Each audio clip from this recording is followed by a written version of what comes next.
Engouement limité dimanche matin dans les bureaux de vote du Caire. Les Égyptiens étaient appelés à voter pour le second tour des élections législatives, un second tour presque sans intérêt.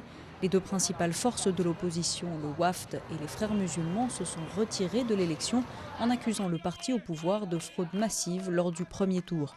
Aux abords des bureaux de vote dimanche, les plus nombreux ne sont donc pas les électeurs, mais les militants du parti au pouvoir.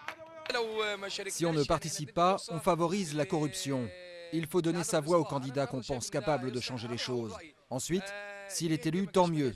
Sinon, au moins j'aurais essayé. Après avoir remporté 209 sièges sur les 508 en jeu dès le premier tour, le Parti national-démocrate se dirige donc vers une victoire totale, une sorte d'hégémonie parlementaire pour le parti au pouvoir. Voilà ce qui devrait donc ressortir de ce scrutin. L'opposition ne devrait représenter qu'à peine 2% du nouveau Parlement. Ça sera le Parlement avec la plus petite proportion de députés d'opposition élus depuis la création du Parlement égyptien en 1924.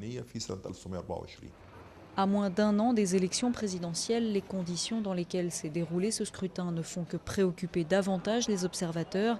Washington a exprimé son inquiétude sur la régularité du vote, mais aussi sur sa légitimité, car avec près de 75% d'abstention selon les chiffres officiels et l'absence d'opposition au second tour, aucune voix discordante n'aura pu se faire entendre.